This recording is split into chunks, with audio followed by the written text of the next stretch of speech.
Court room में case जीतने का मतलब सिर्फ ये नहीं होता कि आपके पास सच है, बल्कि ये भी समझना होता है कि कौन प्रूफ करेगा, कब करेगा और ट्रायल के बीच में ये जिम्मेदारी कैसे शिफ्ट होती है। आज हम समझेंगे बर्डन ऑफ प्रूफ और ओनर्स ऑफ प्रूफ का सिंपल डिफरेंस। तो चलिए देखते हैं बर्डन ऑफ प्रूफ का मतलब क्या होता है। बर्डन ऑफ प्रूफ का मतलब होता है जो पार्टी कोई बात कह रही है उसको प्रूफ करना उनका लीगल ऑब्लिगेशन है। ये ट्रायल के स्टार्ट में डिसाइड हो जाता है और जनरली एंड तक वही रहता है। एक एग्जांपल से देखते हैं। क्रिमिनल केस में हमेशा प्रोसिक्यूशन पे बर्डन होता है कि वो प्रूफ करे कि अक्यूज ने क्राइम किया, वो भी बियॉन्ड रीजनेबल डाउट।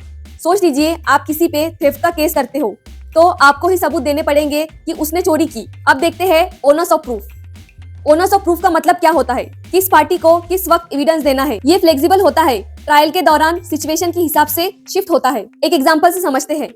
अगर प्रोसिक्यूशन ने अपना प्राइमा फेसी केस स्टैब्लिश कर दिया तो ओनरशिप हो सकता है अक्यूज्ड पे कि वो अपनी तरफ से प्रूफ दे और अपनी इनोसेंस दिखाए। सोच लीजिए आपने थेफ्ट का प्रूफ दिखाया, अब दूसरे पार्टी पे ओनर्स आएगा कि वो दिखाए कि वो इंसिडेंट के टाइम वहां नहीं था। एक सिंपल डिफरेंस से समझते हैं। बर्डन, कौन स्टार्ट में प्रूफ देने वाला है, ये जनरली फिक्स होता है। ओनर्स में अगला प्रूफ किसे देना है, ये ट्रायल के बीच में शिफ्ट होता है। लॉयर्स के लिए ये समझना बहुत इंपॉर्टेंट है क्योंकि ये उनकी केस स्ट्रेटजी, क्रॉस एग्जामिनेशन और एविडेंस प्रेजेंटेशन को डायरेक्ट करता है। अगर ओनरशिप होने का मूवमेंट मिस कर दिया तो केस में बड़ी कमी रह सकती है। अगले टाइम जब आप कोर्ट रूम या किसी लीगल डिस्कशन में बर्डन और ओनर्स का नाम सुने, याद रखिए एक फिक्स्ड होता है और एक शिफ्ट होता है। ऐसे ही लीगल कंटेंट के लिए फॉलो कीजिए। सी यू टुमारो।